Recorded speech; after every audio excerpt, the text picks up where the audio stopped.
The West Wilson and Stoner Creek teachers, students, families, and staffs, they've had a year to try to heal in a displaced setting. And when it comes to Stoner Creek, well, they moved their entire school to Mount Juliet Middle. In a year that's presented so many challenges, how has that school been able to move on physically and emotionally? Let's take a look. Meet Stoner Creek Elementary Principal Amanda Smith. Her infectious smile and positive energy has been in place prior to and after the tornado. Y'all having a good day? Yeah. Good.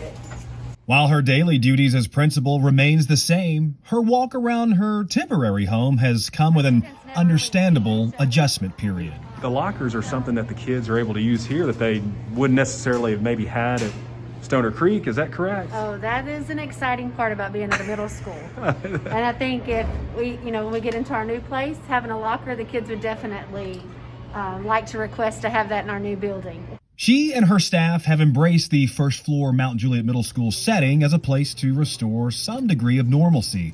In fact, when asked if her younger students ever ask why they are at Mount Juliet Middle, the answer was a little surprising. Do you ever have any students at all ask you about why they're here? I mean, does that ever come about? It you said doesn't. Yeah. Wow, okay. It doesn't.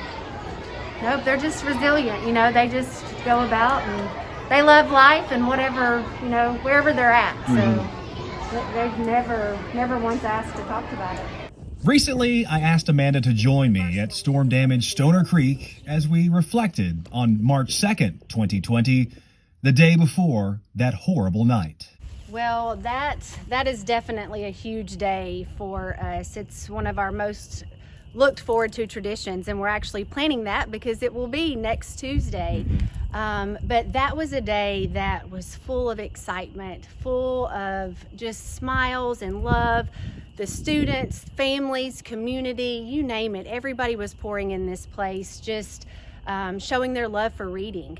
So to think back to that day and to try to think about the positive of that whole 24 hours to end on that kind of day, that warms my heart, even though it's still full of emotions. But to go back and think about the last day we were here and all the wonderful memories that we can look back on is truly a blessing.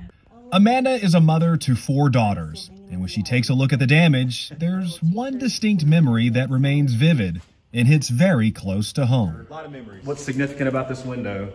Well, this was actually my little girl's kindergarten class last year. So it's definitely emotional to come back and see that this is where she and all of her friends and all the other kindergarten and pre-K students were here, and thankfully they weren't here whenever the tornado came through, because that definitely could have been a whole new story. As we continue to walk and talk, she reflects on this past challenging year and doesn't deny that the pain has been slow to ease. It's been a lot of pain, but the pain is real. It's not something that we can avoid, but we can overcome it. And I feel like the teachers and the staff at Stoner Creek are warriors because they have overcome so much this year. Just thinking about all the giants they've had to face. The storm that will never be forgotten is one that we look back on and continue to be thankful that it was a midnight arrival rather than midday. It's definitely, that's the most emotional thing, to be back here and to think what could have been. And thank goodness we aren't living that story, because like you said, there are no words to if it would have come through the middle of the day rather than the night. These pieces will be picked up and these walls will be rebuilt. There's a lot of pain, a lot of emotions, but I'm thankful. And I think that's what keeps us all going, is that we are just thankful that we still have our people, that our building, it's painful to lose our building, but it's thankful that we still have each other. And that's the positive, that we'll be back together in a place we get to call our own, back in Stoner Creek. And like you said, good things are coming, and we're excited for that. Beyond the rubble, we do see light for progress and moving forward. But most importantly, reassurance of much brighter days ahead. I'm Bart Barker with Wilson County Schools.